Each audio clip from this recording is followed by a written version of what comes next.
Hello everyone, I'm Kaylin and welcome back to my channel. I hope you're doing well. It has been a while. I have had GCSEs, but I'm back, and I'm back with the good one as well. Today we are looking at my top 10 transmasc tips for summer, because it sucks, and if you can hear in the background, I think my mic might filter it out. But I have my fan on very loud, pointing directly at my PC right now, because the UK is just absolutely boiling. It's currently 22 degrees, which isn't, it's been warmer, but my god. um, so yeah, that's what we're doing today.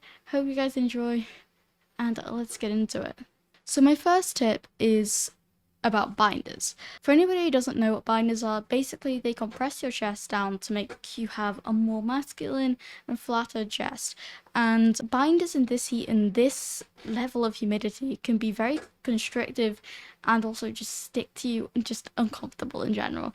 And whilst I understand that limiting the amount of time you bind can be very difficult for quite a lot of trans people, like myself, trying to limit binding or finding alternatives like trans tape, or even sports bras if you're small chested and that works for you, is the best thing to do, because you don't want to be making yourself really uncomfortable. Also, the sweat against your skin can irritate you a lot. Also, if you currently have like a longer binder, I recommend getting the short ones. I get my binders from Spectrum and they are great for me, and their short binders are really good. It just makes it so that you can breathe a little bit more and it's less sweaty and hot in the summer. If you're unable to limit the amount of time you're binding, so you're going out and you're in public and you want to bind, honestly, fair enough. I understand that 1000%. Just make sure you're taking regular breaks. When you get home, take it off. If you can just like take a rest in a bathroom or something and take it off for a couple minutes just to let yourself breathe and cool down a bit, I think your body will appreciate it a lot. For me in trans tape, I have only tried one type of trans tape and it doesn't work very well for me. But if that's something you can get working for you, whether you get ones from the actual like trans tape website if you're in America, and or there's loads of on Amazon. KT tape, just medical tape works quite well. Just make sure that you take it off sensibly. But those work really well to reduce the amount of material on your body and also keep your chest flat. Obviously, this tip is aimed at like pre-top surgery trans people or transmascs who don't want to have top surgery. Honestly, the majority of this video is aimed at people who are pre-transition, because that's the current stage that I'm at, and I think that's where these come in most useful. So my second tip is to make sure that you have light clothing. So really light shirts, a t-shirt, anything that will restrict the amount of material you have in your body. So make sure you're wearing shorts. I only really like to wear long shorts, but it's like down to just above the knee. But whatever makes you feel comfortable and is gender affirming for you while still keeping you cool. My favorite thing, especially for like layering if you're not binding, is like the really light like overshirts that you can put like over a t-shirt, and it kind of like hides that. Even if you are binding, it hides the little bit of a binder that you can see underneath most t-shirts. Also, these collared shirts are great for that, but they are a bit warmer. So you can get lighter ones, but these are really thick woolly ones, so I wouldn't recommend them. But if you're like me and you like hiding the fact that you're wearing a binder, collared things or overshirts are really good. Let me go get an example of the shirts that I'm talking about. So, for example, I just went to Primark the other day and I got this shirt, which kind of like can go over. I just bought a bunch of plain white t-shirts, and I think these look really cool. I think they are very good for alleviating dysphoria. They're quite masculine. I bought two others as well. But yeah, I think these kind of style shirts are definitely something that I enjoy. Again, wear whatever you feel comfortable wearing. There should be no restriction on the clothes that you were allowed to wear just because of your gender identity. So make sure you feel comfortable with yourself. My hair today. My hair has decided to go completely straight and is just completely covering my eyes. Very much against my entire personality. Anyway, back to the tips. So my third tip is patterned shirts or dark clothing, because those help distract from your chest if you can't bind.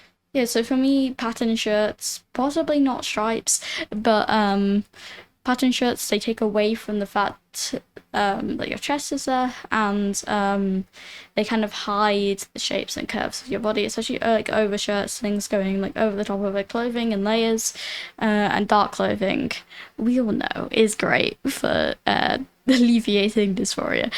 My fourth tip is about swimming. I personally have never attempted to bind while swimming, but I know that if you want to trans tape, if you can find one that works for you and is good water resistance, that is a good option. And also sizing up the binder that you're wearing. So if you buy the exact same binder that you have, but size it up one so that when it's wet you can take it on and off. I recommend trying that with like a shower before doing that in an actual pool, because if you can't get it off, that's not great. But in general, for swimming, I recommend getting like a 2-piece set if you haven't had top surgery, of course. So I have like a swim shirt and shorts, and that works really well for me. Swimming, it's really good. It's a good way of exercising, and it actually, apparently, this is just something I've heard, can actually help flatten your chest if you swim a lot. I don't know if that's true. I've heard that, a couple of people saying that, so who knows? Just if you are wearing a binder, make sure you don't do any extensive exercise when swimming. Make sure you're just splashing around in a pool or having a little dip. I wouldn't be doing any intense swimming with that on. Like any exercise and binding, I wouldn't recommend it. Tip 5 is just in general for everyone. If you're watching this and you're not trans, make sure to hydrate. Get some water. Get, I don't know, squash, juice, anything that you enjoy drinking, and make sure you're hydrated. Always have water with you, especially if you are binding and it's hot and you're going to be losing a lot of sweat. So making sure that you have a lot of water in you at all times is just in general the best thing to do. Tip 6 is about mental health. Trans people in general struggle a lot more with mental health than other people, seasonal depression and all that stuff, especially with it being hot and not being able to bind and stuff. So make sure you are taking care of yourself, both physically and mentally. If you need to take a break, take a break. If you need to speak to someone, make sure you're always reaching out to someone. My DMs are always open if you need me. But yeah, mental health is a big thing at this time that quite a lot of people struggle with during the warmer months. So if you need any help, make sure you are reaching out for it, and make sure to take breaks and do stuff that you enjoy, because it's the summer. Enjoy yourself. You should be out with friends, having fun in the warm weather. Tip 7 is for hair. A fun tip that I occasionally used back before I cut my hair was you can hide your hair under hats. If you put your hair up in a bun or a ponytail or something, you can hide long hair under hats, or possibly even if it's really hot, like it is in the UK, very suddenly hot that you were not used to, maybe use the heat as an excuse to cut your hair. Who knows? I don't know if that will work for anybody, but you could try it. There's no harm in trying. Also, for people who are like of school age, like me, doing something fun with your hair once you're out of school, that will give you gender euphoria. I'm currently planning on split dyeing my hair, half red, half black, and I think that's going to be very fun. I'm going to attempt to vlog it for you guys, but I'm really awkward with vlogging in public places, so we'll see what happens. Tip 8 is to go to pride parades. I mean, I'm currently filming this at the very end of June. Happy Pride, everybody. But going to Pride parades and getting around LGBTQ people is a good way to make new friends and meet people in the community. Also, but going to LGBTQ camps, I haven't gone to any of them myself, but I know in the UK, the Mosaic Trust is quite good. I think they're in Wales. And in the US, I've heard things about Camp Indigo and Brave Trails. Again, I cannot say for sure whether they are good and safe, but I would do a little more research into those if that's something you enjoy. And going out and being around people who understand you and who can help you and making friends in the community is honestly so amazing. It's great to just see the community thriving. And also being able to find people who are further on in their transition than you, who can help you and to know what to do if you're looking for certain like medical transition and stuff. So it's good to have those people around. Tip 9 is especially for people who have gone on testosterone. Hygiene. You will sweat more, you will smell more. Making sure that you take showers, although I know that can be hard with dysphoria, but making sure that you take showers regularly, use deodorant, maybe use masculine deodorant if that's what you want. Everybody in the summer gets a lot more sweaty, it's a lot hotter. Just make sure you keep on top of your hygiene, because I know showering and stuff can be very uncomfortable for a lot of people. Chuck towels over mirrors and stuff like that. It does help. It may seem dumb, but it does help. My 10th and final tip is customizing clothes.